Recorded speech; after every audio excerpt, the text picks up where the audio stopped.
Welcome to Ghostly. Did Julia Brown predict her town's destruction? Ghostly is a podcast that comes out every other week. In each episode, we take a ghost story or a paranormal event and look into its complete history. Rebecca then gives us evidence proving that the story is real.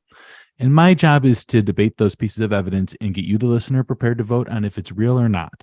If you haven't yet, please hit that subscribe button. And as always, we're your host. I'm Pat, and that's Rebecca. Hello. Hello, we are coming to you from Zoomland today. I was just going to say, if we sound a little different. Yeah. The only reason why is because we have a special guest on this time. And, and this special guest actually got the episode that we were going to do, which was Boston University, bumped for a couple of weeks. And it's because it's just so good. And we just really want to talk about it. And we're just really, really excited for you guys to hear it. Absolutely. Yeah. We weren't sure how it was going to go. You know, he reached out to us, Brandon from Southern Gothic. Yeah. And he wanted to tell us the story. He's like, I have a story. It's perfect for Ghostly. You guys can debate it, all of that. And we thought, okay, well, let's do it and we'll see how it goes. Maybe it'll be a bonus, something like that. But it was so good and we had so much fun that we knew it just had to be a full episode. And Brandon, I mean, he's like this charming Southern guy, it's like almost a Matthew McConaughey there. A little. I mean, very dulcet, very calming in a way. Yes. His voice. He's got the voice. Oh my God. He does. He really voice. does. Yeah. All right. Well, this is the part where we do shout outs. And there are two ways to get a shout out on Ghostly. The first way is to give us a review on Apple Podcast. As always, we prefer those 5-star reviews. This time we will not be reading a 5-star review just to prove that we will read any and all reviews that we receive. The second way is to become a member on Patreon. Just go to ghostlypodcast.com and click on Patreon in the menu bar. And we have a lot of different tiers for you to choose from. Some of them give you Ghostly X, which is our extra show where we're doing this new series that we just started on secret societies. Society. I've been really, really enjoying it because it's an idea that I've had for a long time. Mm-hmm. And oh my God, we did Knights Templar. Yeah, very cool. Yeah, super exciting to explore some creepiness in a different way. Exactly. Yep. So Rebecca, can you read us this review here from I will read this Katie review. Darling too. Yes. So this is a 4-star review. It's 4-star. Yeah. So I enjoy it, but then in parentheses, with a little shade. Okay. All right, here we go. I enjoy the show. I enjoy this show. I really do. And I don't mean anything in a combative way, but come on, Pat. Can you read this in a lighthearted tone? I will try. The thing that makes me crazy and the reason I didn't give the show 5 stars is that I feel like Pat is always casting shade at Rebecca. I haven't listened to the whole back catalog, but every time they give their final arguments, he likes to point out that Becca cheats, and not once have I heard her go over. Thank you. Let it go, Pat.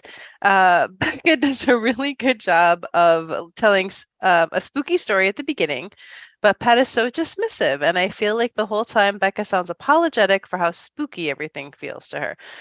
Pat dismisses her evidence, and his arguments don't hold any more water than the evidence. He likes to chalk everything up to coincidence. How many things have to line up perfectly for any coincidence?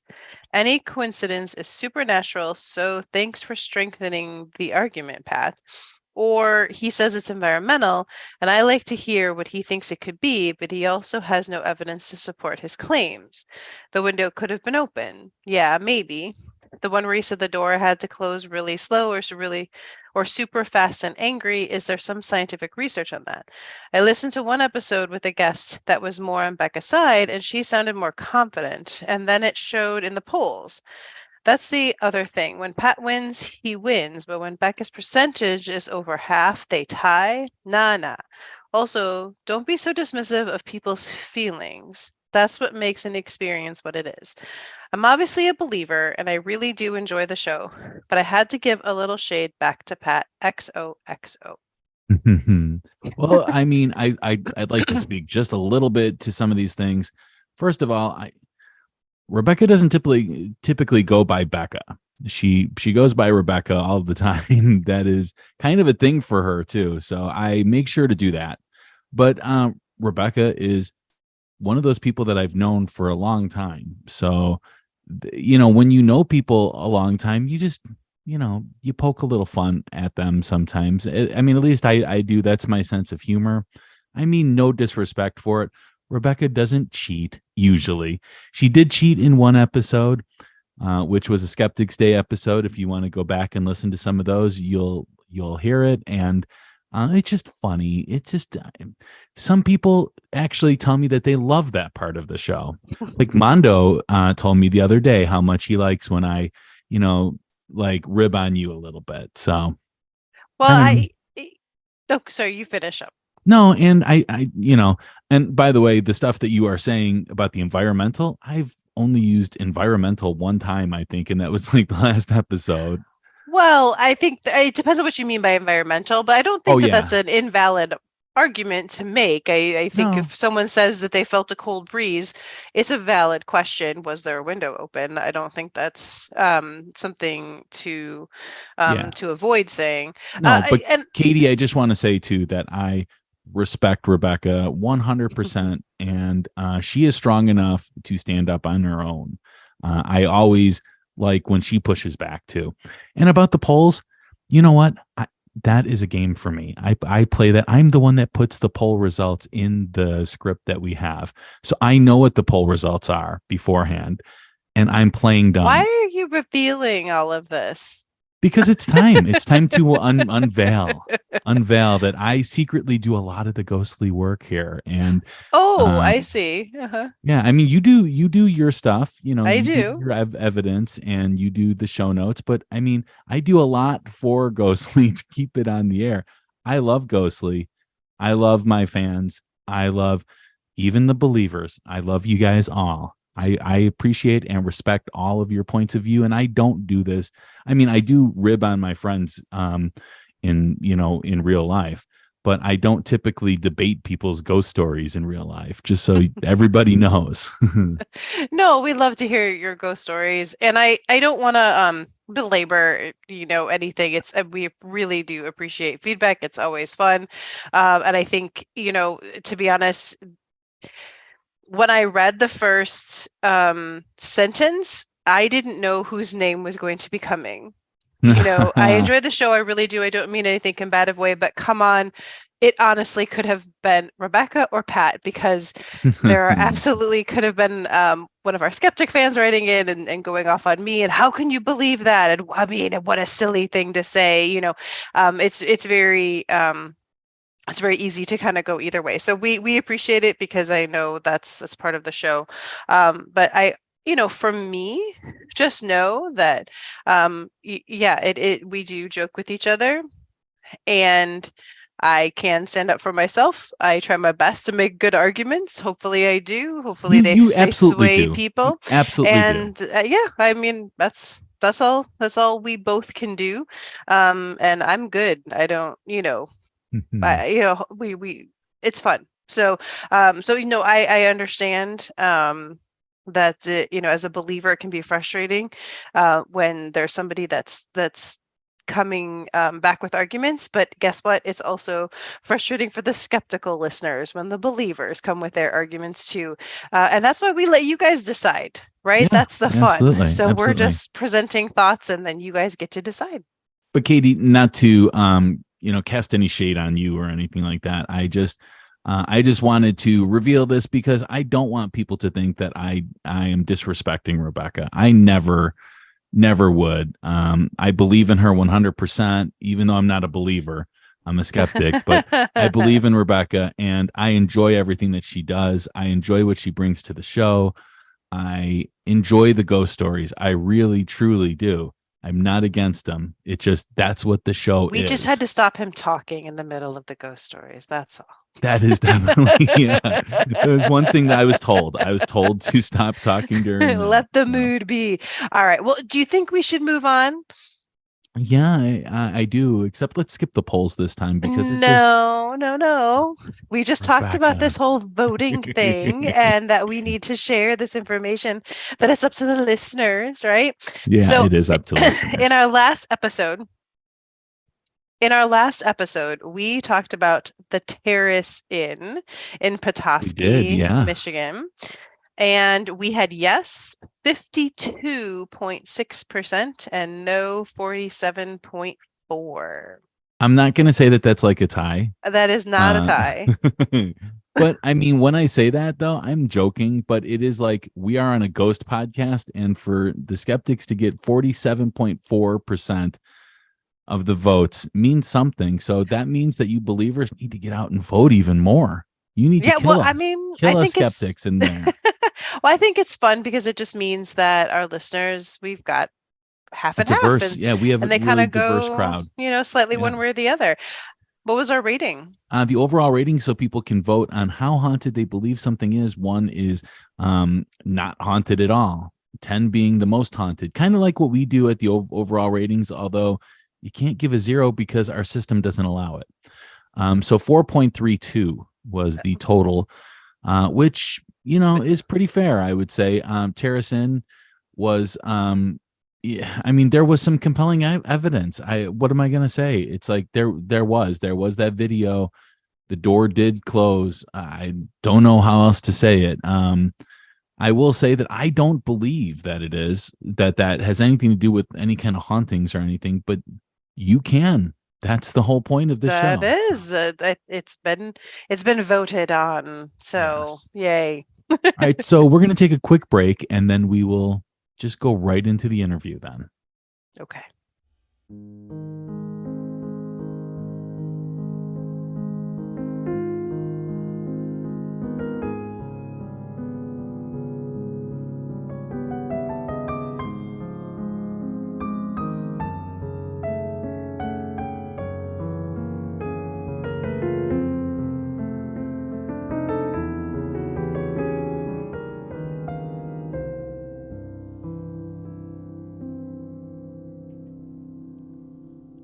Throughout our time doing Ghostly, we've met a lot of great people. People that don't always fit into our episode schedule. And even when they do, we try to focus on the topic of the episode, and we don't really get a chance to get to know them as a person. That's why we came up with the idea of Ghostly X. Ghostly X will come out on the weeks when there is no regular Ghostly episode. And it'll have interviews with amazing people and listener feedback from previous episodes. We also can't wait to talk about the paranormal in the news. We're very proud of this project, and we can't wait to share it with you. Ghostly X is a Patreon exclusive. You can start listening now by going to ghostlypodcast.com and clicking on the Patreon link in the menu bar to become a patron and help support Ghostly by listening to our brand new show.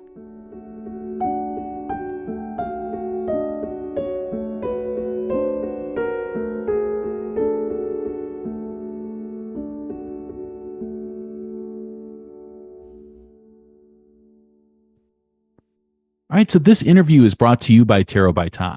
Ta is a professional tarot card reader with over 20 years of experience. He reads at numerous public events, private parties, and personal appointments throughout the greater Chicagoland area. He also does his readings worldwide using online services like Zoom. And the most unbelievable pet fact of this whole entire thing is that he's hashtag Team Skeptic. I mean, how do you get a tarot card reader that is a skeptic? Well, you need to find out. And to find out more about Ta, visit and like his Facebook page at facebook.com/tarot by Ta. You could message him for any info as far as making arrangements for readings. And he is really good too. There you go. So let's just do this interview then, Rebecca. Yeah, let's get into this interview with, again, Brandon from Southern Gothic. We hope you love it as much as we did. He has the best voice and a creepy story, lots of fun to talk about, and we'll see you on the other side. All right, so we are here with a special guest for our ghostly listeners. We are very excited about this. We have Brandon. Okay, I was gonna do it. I'm going to do it. Sheck Snyder from That's it. Southern Gothic. Yes, I did it. So welcome, Brandon.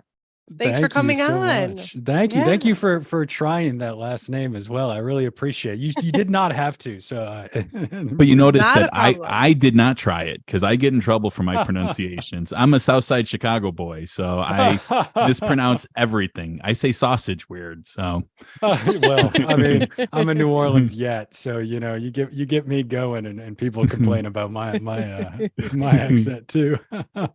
Well, we're so excited to have you. You reached out to us and you told us that you have a very spooky story to share with us, and one that you think would be yeah. very good for us to debate.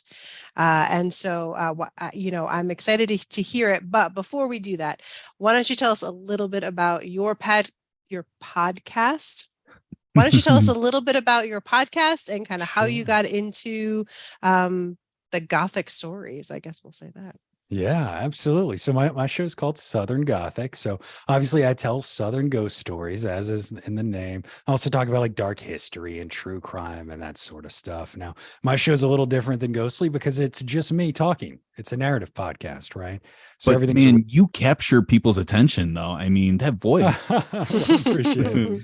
I didn't get a choice with the voice. I wish I could, but it's I got lucky with it. It's probably the only reason I tell ghost stories. It's the only thing that the voice lends to in any way, shape, or form there. But I mean, that's what I do is I basically tell ghost stories, dark history.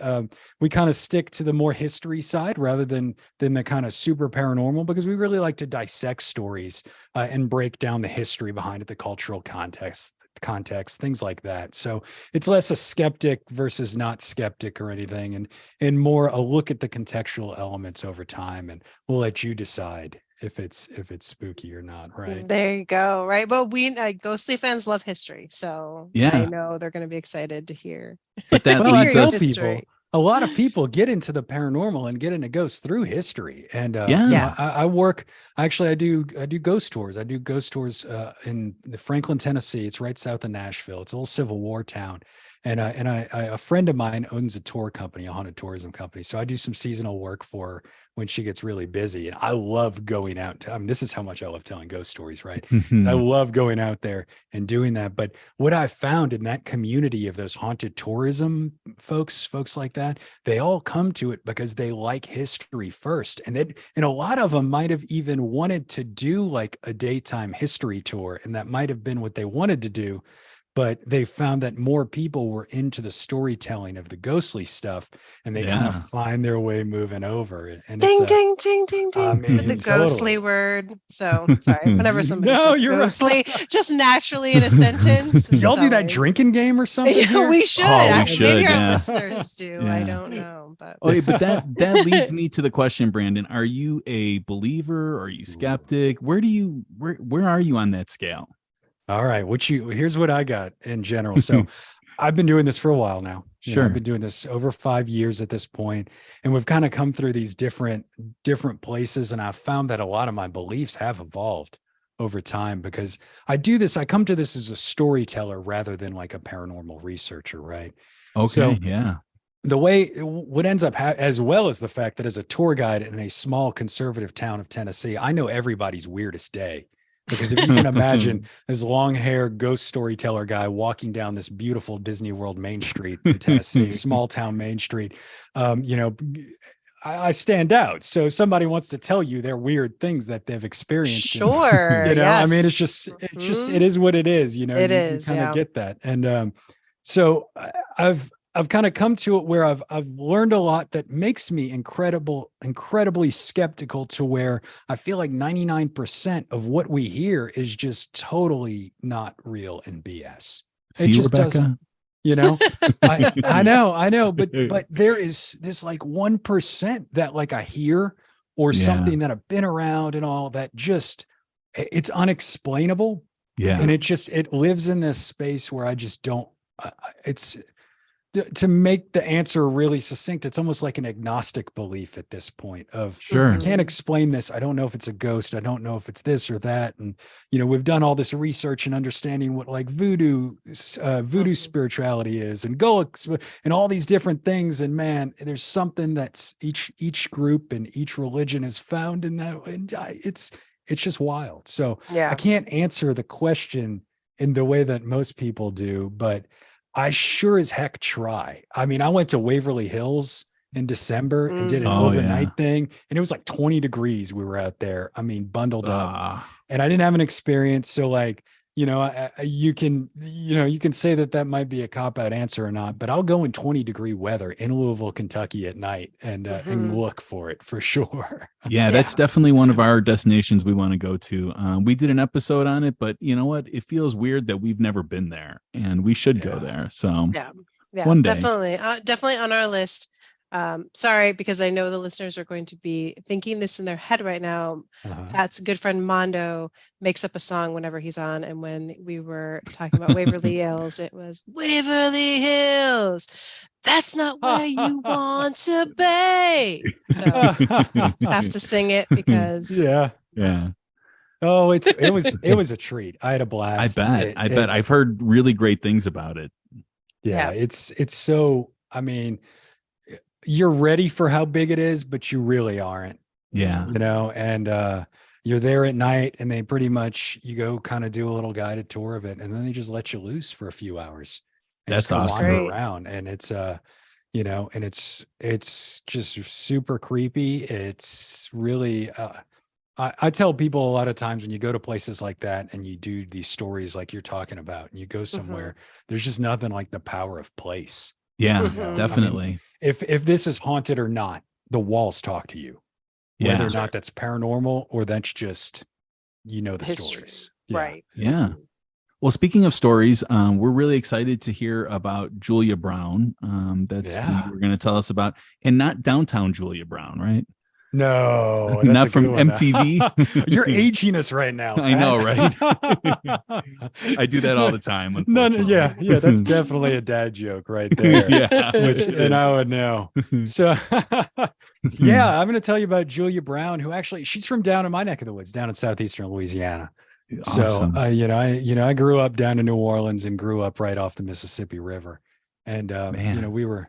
It was very suburban where I lived, but we also kind of lived 2 blocks from the river, so we had kind of, we were scared of kind of some of that wetland stuff and knew this. This story and the is gators.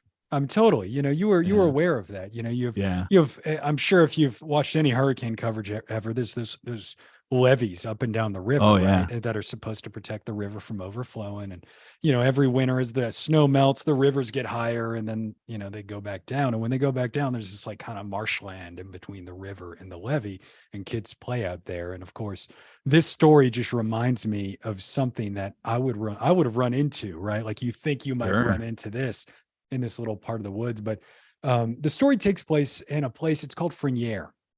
And it's a small town that actually isn't there anymore, which is part of the story. And people say it's not there anymore and it doesn't exist because it was destroyed by a voodoo curse. Because what's more New Orleans, southeastern Louisiana than that, right? It's a voodoo curse.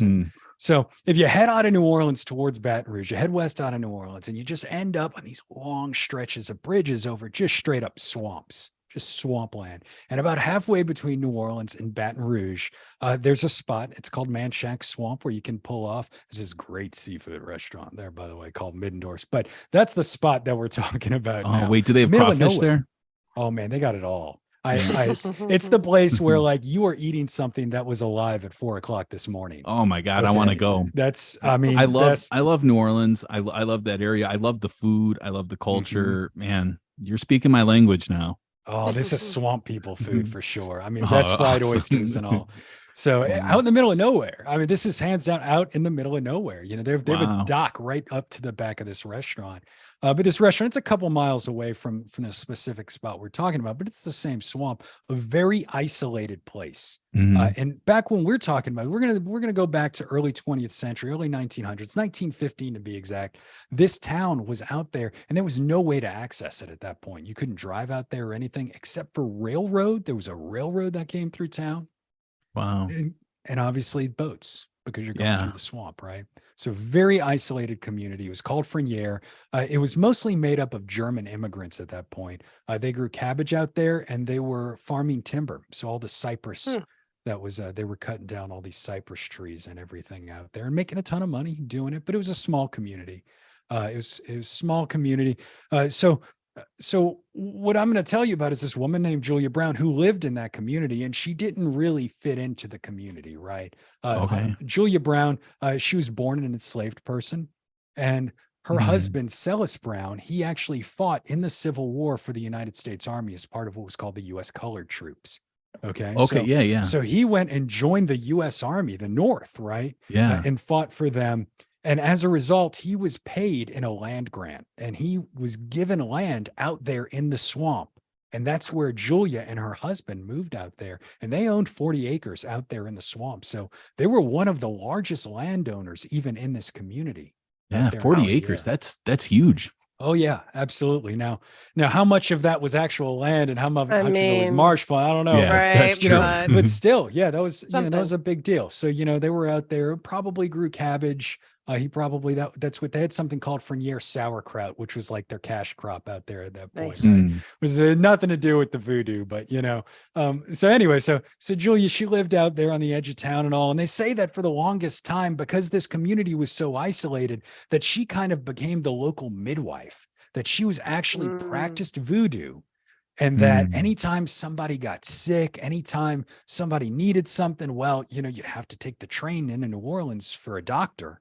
So Yeah. if you got sick or, you were pregnant or something like that, you'd go to what they termed Aunt Julia. All right. She became a really important part of this community. She was a root worker, probably. Whether or not she practiced voodoo, we'll discuss later. But that's what they said. She practiced voodoo and was a part of the community, got along with the community. And eventually, at some point, we're not sure when, but Celestin actually passed away. They were older. They were up in age in the 20th century there. She was obviously, like I said, she was born enslaved. So we don't know exactly when she was born. But obviously it was pre-Civil War. She would have been very young at that point. So I believe she was in her 70s. I would have to check here. I'm sorry. I have my notes here, by the way. Mhm. We Mhm. believe she was born in 1845. Okay. So based on Okay. a census record, for which you can take that from. So yeah, so I Sure. mean, she was up in age at this point in the early 20th century. Her children, of course, weren't living with her. She's with Celestin. At some point, he passes away, and she's out there by herself on the edge of this town in the swamp. Oh. And if you can imagine, all the folks there in Frenier, they think she practices voodoo and all, and it's kind of an interesting. And some folks say that they started to take her for granted and weren't treating Mm. her very well, and it started causing tension that way. There's all sorts of stories, if you can imagine, about why this relationship went bad. But after years and years of her helping this town of Frenier and being this kind of support system for them, the relationship went bad. And so they Mm. say that Julia would isolate herself out at her cabin out on the edge of the swamp, and folks would see her sitting on the porch in a rocking chair, just kind of fiddling with yarn or something all day. And she would sing this song: "When I die, I'll take the whole town with me. When I die, Wow. I'll take the whole town with me." Okay. Okay. Wow. Wow. Yeah. So you can imagine these people, they don't really understand her. These are German immigrants. Yeah. So this is blonde hair, blue eye. Look, these are people whose last name was very close to Schexnayder. Okay. They look like me. Right. Yeah, Blonde exactly. hair. My mother's Schuring. Yes, Yeah, yes. yeah. At one point, Frenier was called Schlosser. Okay, we'll put it that way. So they don't, they don't really, have really any understanding. But this obviously scares the living daylights out of them. You can imagine, Yeah. right? I mean, they don't know what she's saying. They don't know what has happened.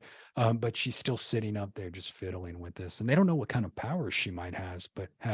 But If she practices voodoo, who knows, right? But she Mhm. keeps singing the song over and over again. And then, of course, you know what happens, right? Well, in September of 1915, she passes away. And Mm. now, as her story said, something's going to happen around here bad. And so, of course, the entire town, they all go to her funeral because, man, whether or not it's because she delivered all their babies or they're scared to death from this curse that they believe, and they're going to try and appease her soul, they all go to her funeral, and they say her funeral was just standing room packed. But little did Wow. these folks realize at the same time, while they're there to pay homage to this woman's life, to pay tribute to Aunt Julia Brown's life, there's this massive hurricane that is actually approaching the Louisiana coast that day.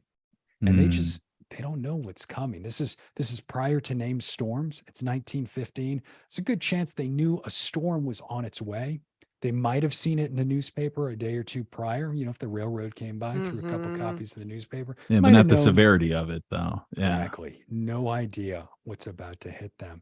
So they are quite literally at her funeral when the walls of the house start shaking and the winds start picking up and the storm surge starts picking up and the rain's coming down. And this is a packed house. And you can imagine the fear. Aunt Julia said, when I die, Right? I'm going to take the whole town with me. And now at her funeral, this place is just Oh my Wow. crashing, insane. So folks are they're scared and they start going out. And if you know what a storm surge is, essentially, this isn't rainwater coming down and flooding. This is all that wind and all that pressure from the atmosphere pulls the water up, pulls all that lake and swamp Wow. water up higher than normal. It's sucking it up and it goes 12 feet higher than it normally is. And the town is being flooded. Folks are running any which way they can. A handful of them, about 25 of them, get out to the train. They get on the train and the conductor tries to make it down the line to save them. And they only get a few miles down the road. Folks are running to their houses. People are hopping in their Piros, taking off, doing everything they can. They say people were climbing trees to get away from the water Oh because my they were God. so afraid. But of course, Wow. that day, over 200 people died in the course of this hurricane. Wow. The folks in the trees have described it as they could hear their fellow townspeople screaming as they drowned in the Mm. water below them. Oh my So God. massive, massive, massive death. The town is completely destroyed, absolutely underwater and obliterated. And that town has never come back to this day. If you go down there, there's a swamp tour down there that Mhm. actually Mm. the folks even own part of the property that Julia's on. You can go on a swamp tour kind of in that neck of the woods. And there's another little restaurant that's up on these giant stilts out there. I mean, they're ready to Yeah. go. And a little further down is that wonderful restaurant Mhm. that I like to go to. So there's nothing there, and there hasn't been for all of those years after Wow. that. They say it's just never come back. So I'll tell you, I'll leave you with that and just say, obviously the mystery of this. Well, I'll tell you some of the ghosts as well. Most of the mystery surrounds whether or not Aunt Julia actually destroyed the town. Was she a voodoo priestess or not? We could probably spend hours debating that. And, Sure. and I have a lot of historical documentation we can even kind of talk about as well. But, of course, because of that, folks have claimed that when they're out there in the swamp, you can still hear the echoes of some of those folks drowning at night, people screaming Mm. and all. Wow. And on top of that, what we know as well, which is even documented in a newspaper article, is that Aunt Julia's body floated away that day in that casket, floated away. Her body disappeared and the casket was found, and that's all.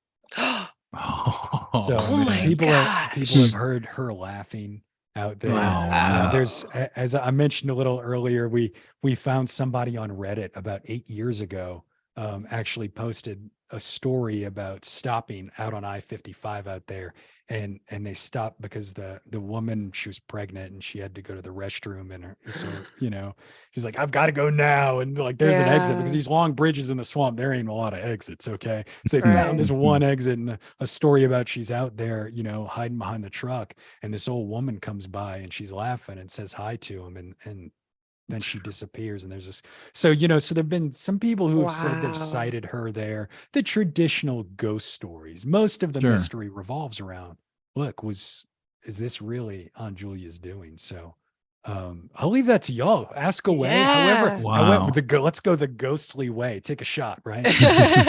Well, I just want to comment a little bit on the history. Something we like to talk about sometimes is just kind of like Yeah.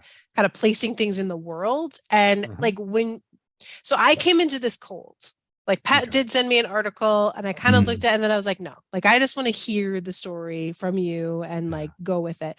And like I was imagining something like 100, like 200 years ago, not Yeah. just like 100 years ago, like 1915, like that's World War I. Like that's not even like, I mean, it is a while ago, but like my grandma Right. was born in 1918. Like, it's not like it's that long ago. So it feels like crazy. But then I also know because it was this isolated town and it's like, it feels like that was like a moment of time where things were kind of moving from kind of like, I don't know, being more open to belief, to being more modern. Like when we get to the 20s, you know what I mean? Like things are a little bit like different.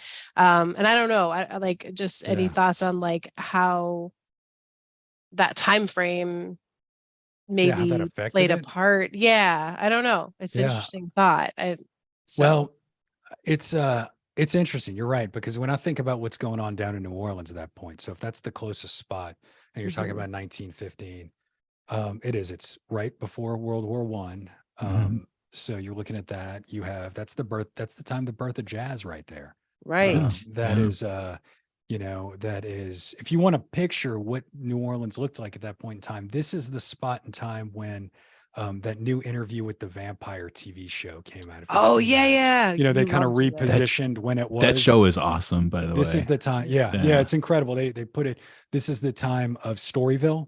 Yeah. When you had Okay. the legalized sex work in Mhm. New Sure. Orleans, jazz House is of the born at Rising that Sun point. kind of thing. And Absolutely. yeah. It's a city that is attempting to get modern at that point, Yeah. just Mhm. like you're saying. So you're getting cars coming out at this point in time.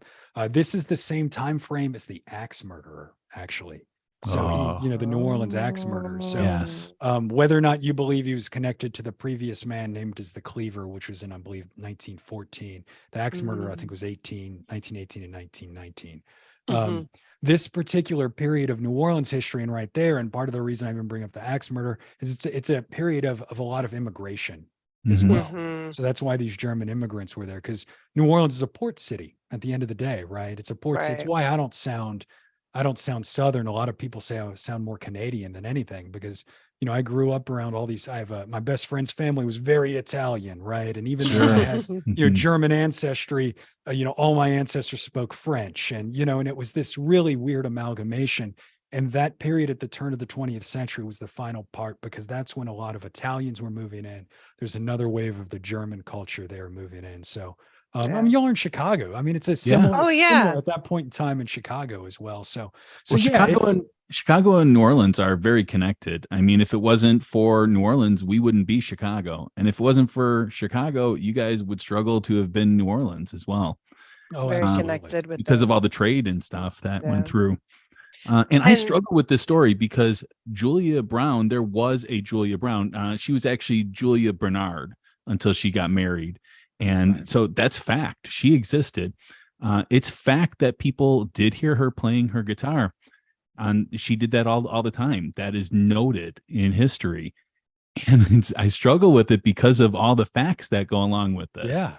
Man, you picked a good one. Well, I'll tell you, let's go through some facts here. So this story is extra interesting. And so as you kind of, go through it, we'll look at how this story came about, right? So we do know that we got census records. So I'm just looking Yeah. right here at some notes here. And, that my sister, I guess I didn't mention on air here, my sister Brienne, she's my partner on Southern Gothic. She's my introverted partner because she's an archivist by trade. She's got an MLIS. She's a researcher by trade, works at the Louisiana State Museum. And a we lot of need the her. reason. Yeah, Exactly. we do. I know we all do. She's the brains Mhm. behind the operation. So, while I definitely, research and write a lot, it would not have, it definitely would not have the real authenticity to it if I didn't have her around Sure. and doing this. And this story really is one of her babies. She's got a Mhm. handful of these stories that she's gone. We did an episode on it, and she's like, I'm not done. and has never given Wow. up. So this is one we've sent out for records at the National Archives. We've sent out for all these sorts of things. I mean, we've Mhm. paid to try and get records, do stuff for Julia. So I have a lot. So let's see. So right now, just staring at what she's kind of put in front of me here tonight, we've got a census record in 1880 with Mhm. Celestin and Julia, and they are living there in the swamp at that point in 1880. It says at this point in time, they are somewhere around the age of 35, which kind of tracks with that 1845. Now they Sure. say she was born enslaved. Now we don't know that. We don't actually have a record saying that she was born enslaved, right? Yeah. 1845 in New Orleans. New Orleans did have a fairly sizable population, and they called them the free people of color in the city of New Orleans that had different, it was a very, it was for that point in time was very progressive in the way that it worked. Mhm. If you were enslaved versus Well, those are mostly free. like Creole people then, right? Right. I mean, yeah, Yeah. it would have been a mix of stuff and a mix of different cultures at that point, but they Yeah. did have kind of different sets of rules there. So, maybe she was, maybe she wasn't. We don't totally know. We know that she couldn't read or write from the census records. Mhm. We know that, well, again, this is self-reported census records and she couldn't read or write. So, you take this for what it's worth. It says that there was a mother born in Virginia and that Celestin as well had a mother born in Virginia. Now, again, Uh-oh. those are self-reported to somebody who's jotting down notes. We're not Mm. 100%. That's an 1880 census record. You come on down the next 10 years, every 10 years, we found another census record, same thing. This one actually says Celestin's born in Texas, a little different, right? Sure. But it's got the father and mother born in Virginia. He's a field laborer. That's what they called him. And he couldn't read Mm. or write either. Mhm. So again, with laborer, that's why we would assume that they probably were out there farming at Yeah. that point, based on what those records look like. Now, they do say in 1890 that they did have 3 living children from what we can make out by the handwriting and all. We got Matilda. We have a daughter that is SE question mark, couldn't make out the rest, and a son Mm. named William. And we've never been able to find them outside of this record. That's very Wow. interesting. So never been able to find them otherwise. So we do know, like you're saying, they lived in this spot. Yeah. They lived in St. John the Baptist Parish. So this is pretty. We've also found their marriage record. Found their cool. marriage. Wow. So they got married there. No more information than that. So they're real people, like you Mhm. said. Yeah. But the biggest one, and this is where you can kick off your next line, is we hit, let's see, I guess it's 2-3 days after that. The hurricane was September 30th, 1915. Well, in 1915, on October 2nd, the New Orleans Times-Picayune ran an article about her funeral. Oh, Okay. wow. All right. So now I want you to hear this, especially if we're going to go skeptical or not, because you'll notice the absence of something. And I am going to slightly change the language because it's quite dated based Mm. on race. Okay. So Sure. I'm just going Sure. to avoid those. So many pranks were played by wind and tide. Folks had gathered for miles around to attend the funeral of Aunt Julia Brown, an old woman who was well known in that section and was a big property owner. The funeral was scheduled for, it says 0:00, and Aunt Julia had been placed in her casket, and the casket in turn had been placed in the customary wooden box and sealed. At 4:00, however, the storm had become so violent that they left the house in a stampede, abandoning the corpse. Oh, I was wrong earlier. The corpse was found Thursday, and so was the wooden box, but the casket never has been found. Okay. Okay. So- Well, that's weird though. I mean, That's how would they Yeah. find, the corpse and they found the like the box, but they can't find the casket. That's weird. I mean, I guess you just got dumped. Everything was Yeah. dumped out Yeah. probably and found Sure. it scattered. but Probably, yeah. yeah. Probably so- smashed up against something. Someone yeah. probably used the wood to rebuild. No, sorry. I know they were floating on it out there. Yeah, Very right? Titanic style. Yeah, you know? exactly. But that was in the Times-Picayune. So we have a real life article 2 Mhm. days after this supposed curse took place. So But it did happen. It happened that day. It happened the day of the hurricane. Like we know all of this. Yeah, but where there's questions though is the curse itself. Like, is that a curse? Yeah. And I mean, I've looked into voodoo before, and voodoo is not all that you think it is. It's not this dark thing all the time. It is more about healing energy and protection than it is about curses. I mean, there are some curses they can do, but I don't know. To me, it's more about healing and everything. So Yeah. That's where I have a problem with. I think it's more coincidence that she happened to sing a song about taking the town out. Yeah. Well, do we know or do we have any record of her practicing again healing? Like you said, Right. people like that people would go to her, pregnant women. Like, has there been any proof found of that, or is Yeah. that just more like people said? So what we have here, okay, so the thing that you guys, I was trying to tee you up. You missed one thing on this article Uh-oh. here. There's Oh, one okay. word that's very important that was never said there that you're kind of on the close to. It never even mentions voodoo. No, it doesn't. No. No. But then Mm-mm. again, you or the probably curse, yeah. Mhm. you probably wouldn't go around telling people that you're a voodoo priestess, just Yeah. because yeah. A newspaper article maybe wouldn't say that. Yeah. I don't Yeah, know. yeah. It's up to interpretation. Obviously, like I said, I changed about 3 words there that were a little outdated Mhm. Yeah. to race. So I mean, they certainly weren't shy with the stereotypes. Yeah. With Yeah. the Yeah, words, right. So back then, yeah, they would have Yeah, maybe said that about, yeah, totally. So, Mhm. but that this is the first instance we're actually seeing a document. We see Yeah. Right. that document, don't know. And but to Mhm. your question about when it came out, now we have a small gap in our research here. There is a library out in St. John the Baptist Parish that has been closed since Hurricane, oh gosh, I can't remember, Ivan. It closed, the main branch Okay. closed. They have French language newspapers out there, only in French on the Oh. Wow. microfiche. Haven't been able to make it out. Just get my sister to sit in front of them and translate. Okay. She's the smart one. All right. So maybe there's something in here. But in 1972, this newspaper called L'Observateur, it was a local newspaper, had an article called "The Death of a Settlement Was 1915 Hurricane Which Wrecked Frenier Foretold."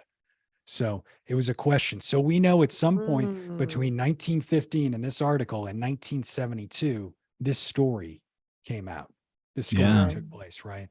So we know that. We don't know when, we don't know where, if it was oral history, if it was true, if it wasn't, right? Now, this article obviously it notes that she's a voodoo practitioner and all, but there's one key thing about it. It says foretold. And what they did is they Yeah. talked to a woman named Helen Schlosser Berg. And now Helen survived the hurricane and she was a Okay. child when she survived. Okay. Mhm. So she was probably, I don't have the date, and that would be an interesting point to know. I don't know how old, but she grew up down there and she knew, about it and Mhm. survived it as a child. Her parents got out. She was one of the people that were on the train that day and went and ran Oh, to the wow. train. Okay. So she says in it, she says, I don't know in any way, shape, or form if Julia was cursing the town. I don't know if she was a voodoo priestess or not, Mhm. but she said that from what she understood about her, she didn't think it was cursing her, that she was not that kind of person. She might have actually been just like it says, foretelling. Oh, like Yeah. warning. Yeah, warning almost. them. Yeah.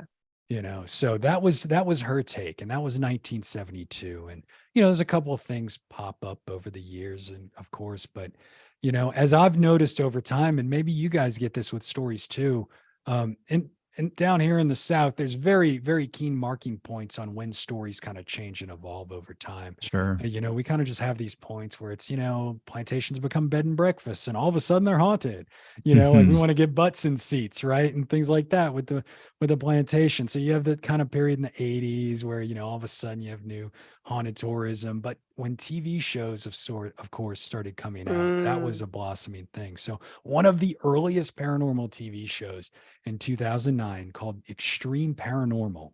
It was on MTV and it only had Yes. 4 shows. And Only Julia Brown 4. was on. No, I'm just kidding. She was number 1. That was the first one. They went to Wow. Manchac Swamp. Wow. And this is the reason why we even got into it, because apparently my sister saw this when she was in like high school or in I college. can't remember and couldn't this. shake it. Could Yeah. not Oh, shake. She's like, there's wow. this story out there. So, but at this point in time, 2009, she's full blown evil priestess. Oh, of course. Okay. Of course. I Yeah. mean, we are out here. This is reality TV. This is Yeah. early ghost adventures, and some more starts coming out. There's something called Haunted Highway comes out in 2013, and they go that. The big one that came out in 2014, the Weather Channel had a TV show. Oh, yeah. Isn't that wild? It's called Yeah. American Supernatural. Super slash natural. And of course, they, Uh-huh. talked about these deadly weather things, and a voodoo hurricane was one. And that really was the key point where she, on that show, became full stereotypical. They're showing a Yeah. woman with the turban type thing, full on voodoo Right. evil Yeah. priestess. Like competing with Marie Laveau and everything, Full probably. on. There's And even somebody says that she was Marie Laveau's cousin. But okay, look, yeah. anytime you hear a story about a voodoo person, whether they're in Savannah or anywhere else, they're always Marie Laveau's cousin. So it's kind Yeah, of a shit. exactly. Yeah. I've heard that over the years, and I've heard some other stuff. I've heard, a voodoo practitioner down in New Orleans now has records saying, something. But anyway, so yeah, so we kind of see this pattern, and that's kind of come and gone. There's a book came out about the hurricane, and they interviewed Helen Schlosser-Berg right before she passed away. So Yeah. she lived very long. I think, well, he interviewed her years before he wrote the book, but so there's an interview really describing a lot of the destruction that day. And they briefly mentioned Julia, but again, doesn't really get into, her being this awful thing. The Weather Channel is really the place that does. And more come out, more, obviously, again, we got all kinds of TV shows, Haunted USA on Travel Channel, a couple books come out and things where she's kind of included a very small place. I think we came out with our first episode in 2018 on it. And the only reason I even bring that up now is when you study the way things evolve and then you put something out, you end up involved in it.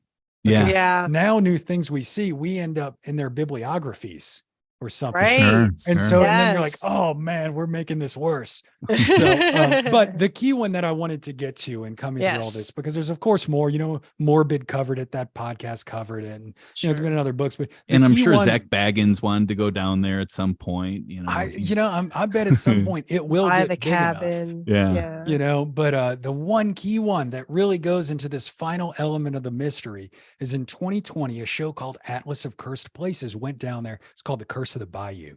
And it was it was a short run TV show. I think it's on Disney Plus now. This is actually really well done. I guess 2020, it probably stopped production because of the the pandemic, right? It probably is one of those that got lost in production, but he went down there and he did an entire episode on it. It was fairly well researched. I didn't find anything too fanciful, but he basically posited at the end, he viewed it and kind of treated it like this was a warning, because what they're doing out there in Frenier, they're chopping down all these cypress trees out there. They're making money off this timber, and they actually are destroying her home. They're destroying the swamp out there. And at the same time, what they don't realize is that this type of lumber harvesting down in the swamps is one of the reasons why hurricanes like Katrina are so bad. This is the stuff that protects us.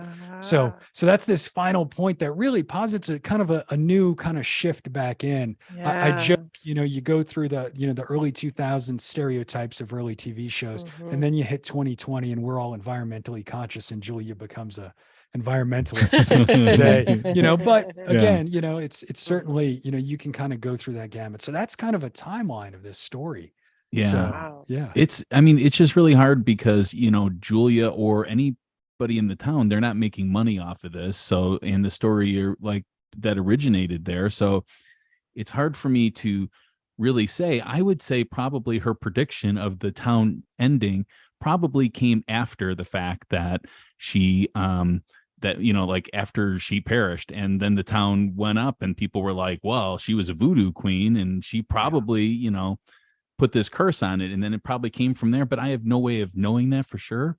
Yeah. So we usually give this a rating. We usually go from a 0 to a 10 on how haunted we believe something is. And I'm going to have to go 4 on this one. And which is really high for me, Brandon. That is, I don't so know. if it's a 10, she's like full blown curse the like town? the most haunted thing ever to happen. So 4 for is me, unheard of for you. Really? Yeah, That's it is very high. I've only given one other 4, and that was for like a near death experience kind of thing. So this is big because I have nothing that I can say. She existed. She did play her guitar. People did mention that. So it's like it's just really difficult for me. Again, in that article, it doesn't say that she, was talking about the town being brought down. So I wonder if that happened after the fact, but that's just, I'm just guessing at that point. Right. So yeah, there's did- no primary sources saying that she Yeah. actually said this. Yeah, We yeah. can say that. Yeah. Right. So now, Pat, when you say that though, you're not necessarily saying she cursed the town. You're saying your No, I don't think it was. is I don't. that she was able to foretell or like Yeah, yeah, predict. foretell. Yeah, Maybe. yeah. Gotcha. I think the one thing that kind of sticks out to me a little bit is the woman who was a child, right? That was on the Mhm. train. Because she was a child, my guess would be that her parents or whoever, survived with her told her the story, right? Like, so again, it's Right. not a first person account, right? Like, it's not like Right. she necessarily heard it herself, but she was told stories like people believed that, she knew it. And I think it does make sense to me to say that, she had lived there for so long and maybe felt more of a connection to the land, and like Mhm. maybe she wouldn't have known like we would know today the environmentalist like reasoning, I know, the yeah. science reasoning, Yeah. but you might know like, hey, you know what I mean, like when we've had bad storms before, the Mhm. trees help protect us or something like that. And so it's not crazy. But it's a little bit like, but when I'm gone, the town will be gone. Like if that is in Mhm. fact what she said. And I don't know if we have like any source material for her saying that. It doesn't necessarily sound Yeah. like it. Like, so who knows if Mhm. someone made that up at some point that she Yeah. actually That's said the that. ultimate question in all of it. That's Yeah. exactly. And it's we kind of hope somewhere in that gap we have of 50 years that one of those French language newspapers, there'll be something Mhm. closer to the date that might say it or not. Oh yeah, Who knows? that would Right. be. Yeah. 'Cause Somebody, say even that something. 70s article doesn't actually quote the song. Yeah, Right. It yeah. doesn't actually quote the song. So, Yeah.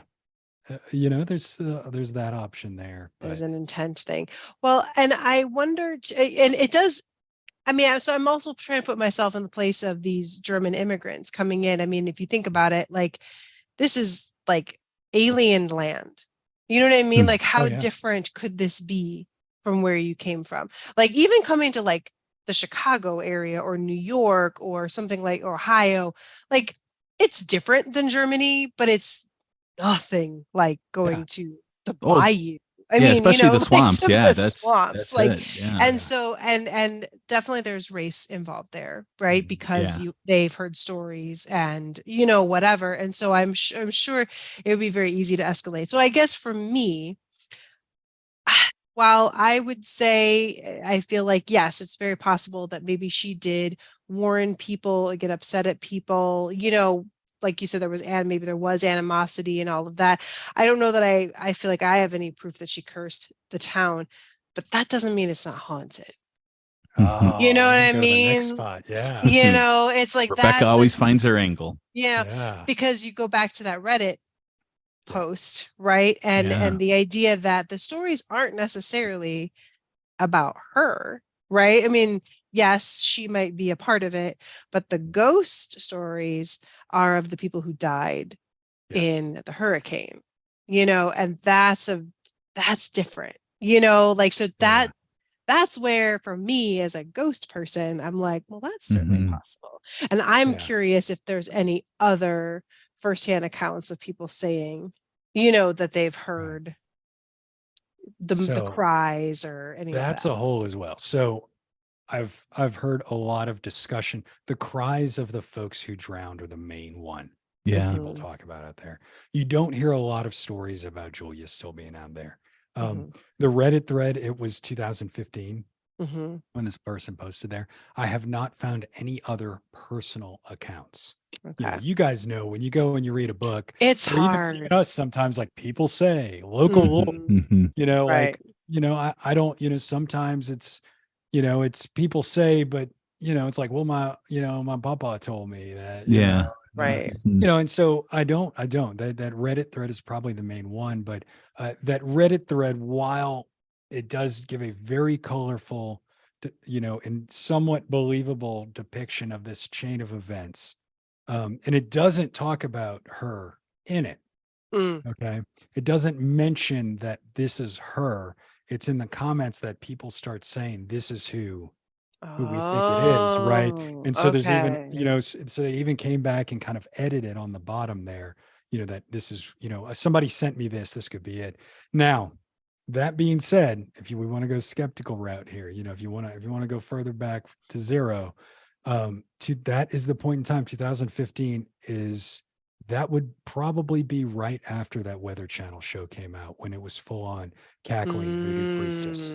So, so it had kind of reached the next level out of local lore and had moved into a little wider audience. Yeah. Now so that part of it, like the woman coming up and laughing and introduce whatever, that to me, that I go zero on. I don't believe that at all. Yeah. I'm just going on the guitar playing, singing the song. Man, that is I love it. Yeah. So if you average the two together, it's still a zero there. Yeah. Right. Yeah.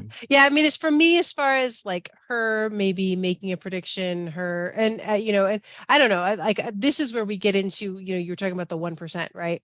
Yeah. Like, was there something about her where there was some part of her that knew this was coming? Not that she made it happen, but that she could feel that there could be a storm, or that there was some part of her that had a predictive piece of her, and that she almost, like, I don't want to say like willed her own death, but kind of, you know what I mean? Like had a prediction, like had a feeling, had a, what, that again, that is otherworldly. That is not like a thing that we can prove in any way, shape, or form. But she played guitar, Rebecca. Come on. She did. You got to believe this then. So that's where I'm like at a 6. Yeah. You're at a 6, of like a okay. possible, like, of that. Again, not that I don't know that we have enough proof for cursed, but trying to warn people, being like, whatever, I'm not helping any of you. I don't know, whatever, maybe, there was somewhere in there. As far as like ghosts there, that seems possible to me. I'd probably also be at a 6 with that. Like, I don't know that we have a lot of proof of a lot of sightings or anything, but also seems like there could definitely be some negative energy there. So, the swamp is creepy, y'all. It is. Yeah. Anyway, you never know, but I did a swamp tour in New Orleans, and I met Peter Steele of Typo Negative on that tour, and it was just me and my people and him and his girlfriend or wife or something like that at the time. The guy was really trippy, and it was a crazy location. And he was asking, like, what's the pH level in the water here? And what birds are indigenous to this area? And I'm like, that's what you're focusing on? Oh man. I hadn't thought of Typo Negative in a while. I know, right? I mean, that swamp down there, there's no telling what's in it. There's all kinds of stuff. There's a lot of other history down there, of course. That's the spot where you got the Rougarou running around down there in those swamps, that kind of cryptid fable. There's Fee-Follet. You were talking about the German immigrants coming down there, and and that was kind of the Cajuns when they came in. They believed that there were these like haunted spirits, but if you do go the route with voodoo and you do believe she practiced voodoo, to your point earlier, you'd mentioned about, what voodoo's about. Now, I will in no way, shape, or form speak for exactly what the religion is or what the practice is. The practice itself, they often say it's more like a lens to view the world. So it's almost like, as a religion, a lot of that world and everything practices Catholicism at its core, but the voodoo is kind of the outer shell, the ritual aspect, and the part that is there. So particularly what voodoo is almost more a interaction with the other, with your ancestors. It's an ancestral piece. And so you have these people, like you have like the Papa Legbo, and you have all these kind of these individuals that'll be summoned, that are all, and they're there to help you interact with your other ancestors and all. They're kind of gatekeepers to otherworldly. And so, you exist with that. And there's even kind of, again, I will butcher this. So please, if you're really, truly interested in voodoo, don't take my word for it. But, there's even kind of the basic understanding that your soul kind of exists in different ways even after you pass. So you Mm. kind of end up with, like your spirit and your soul and these things, interact differently, but your ancestors are always looking out for you. And that's who you're talking to. And that's who Yeah. these kind of, the classic voodoo characters, when you do these rituals, you're trying to get information from your ancestors. So if we were to look at it from that framework of she really did practice voodoo, this really Mhm. was part of her religion, then you're right. I mean, that's what it is. You're honoring your ancestor and you're getting protection. So you might be getting information from them, Right. right? Voodoo has this awful, horrendous thing. Voodoo got a bad name because of Haiti, of course, down there. That what it was. That was a rebellion of enslaved people that won. And Yeah. so in Right. America, of course, how do we Mhm. instill fear in all the white Yeah. people in this antebellum America? Voodoo is part of that, right? That's part Absolutely. of what their religion was. So there's a demonization. And unfortunately, that just stuck around for a long time. And it stuck around even you remember that movie Skeleton Key? Oh my gosh. That came out? One of the Mhm. scariest movies, that and Yeah. Serpent in the Rainbow, two of the scariest movies I've ever Yeah. seen in my Mhm. life. And yeah, they're like Yeah. voodoo, I mean, Mhm. it's just terrifying. Skeleton Yeah, I Key. mean, that messed me up.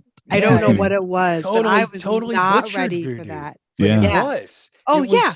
it was crazy. Yes. I mean, Mhm. that's no, Well, how would believe it that or- be something? Yeah. Believe it or not, we have a shop in Chicago that specializes in voodoo, more specifically hoodoo voodoo, which is a type of voodoo. They do a lot of like mojo bags and stuff like that. Awesome store, but I mean, we have voodoo culture over in Chicagoland area too, which is Yeah. crazy to think of. I mean, Yeah. Well, Yeah. a lot of migration, yeah, absolutely. Absolutely. Well, But that's interesting. I'm sorry, just really quick before we finish up, just yeah, that super interesting story. I like I love it. It's it's awesome. so crazy to think about, and like I want to know what those papers say.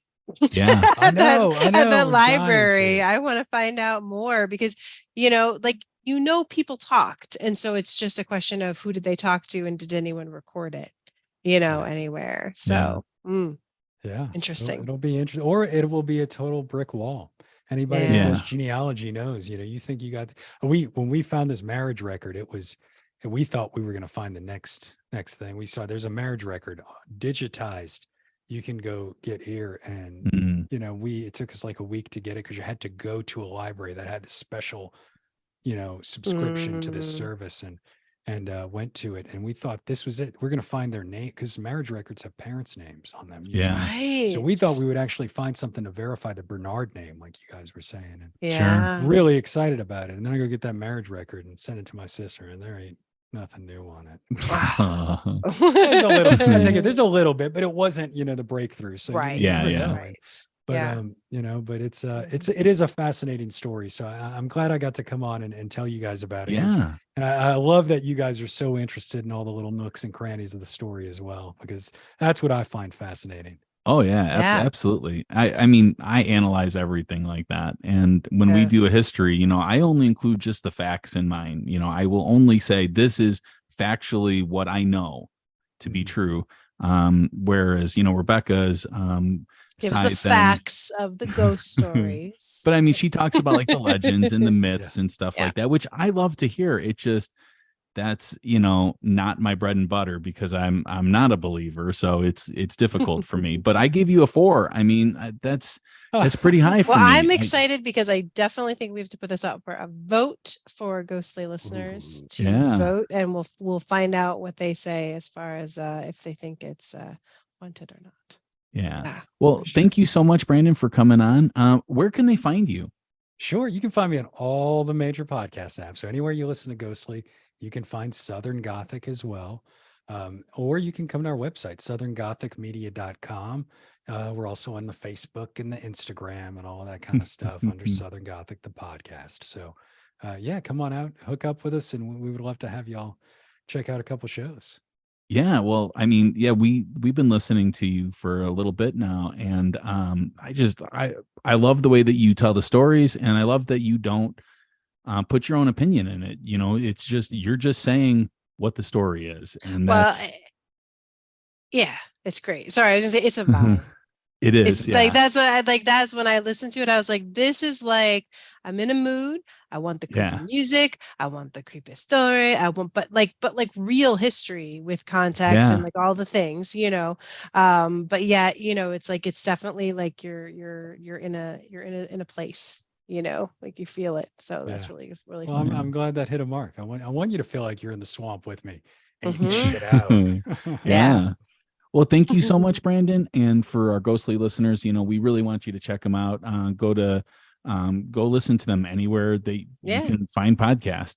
Southern Gothic. I found it on Apple Podcast. That's where we listen to it at. You can listen to it anywhere. Spotify is a big one for you, Brandon, right? Yeah, we're on Yeah. Spotify. We've made our way onto everything at this point, right? There you Absolutely. go. You need Yep. it. You need to be. Yeah. Well, thank you so much. Yeah, thank you all for having me. I really appreciate it, guys.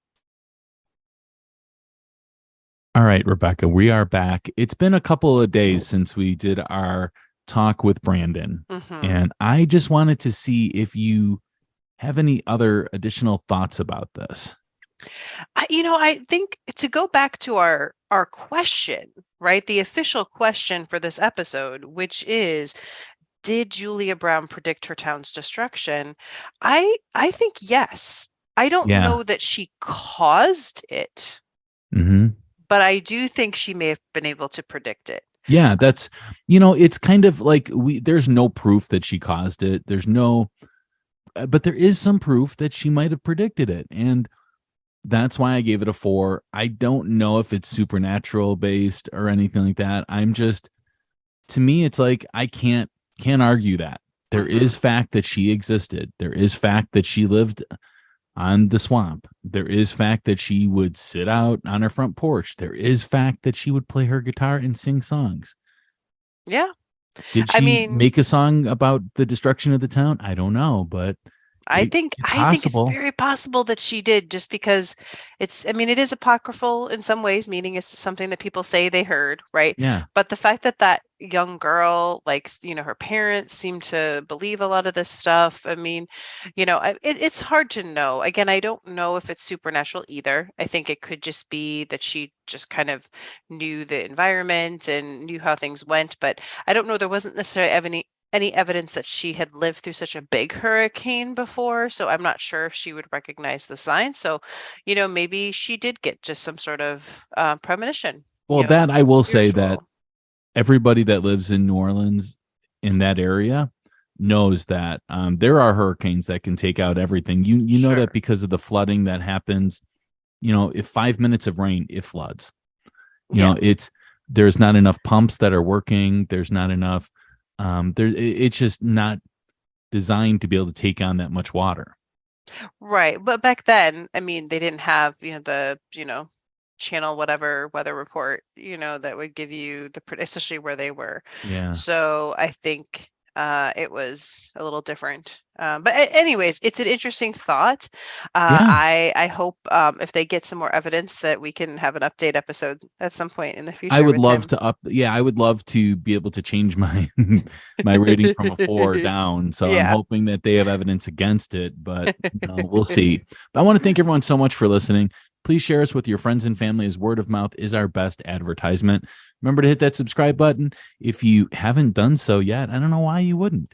But anyways, I would like to give a shout out to our VIP patrons, which I would consider to be, our producers. Absolutely. Right? So we have Emily, Alicia, Carrie, Becky, Kim, Ta, Ernie, Marisol, Shayla, Cindy, Kevin, Nicole, Darnay, Jessica, Sarah, Linda, Alice, Austin, Aaron, Hope. and finally Candy. On the next episode, we will finally get to our Boston University Theater, and it comes out on June 28th. So until then, stay ghostly. Bye.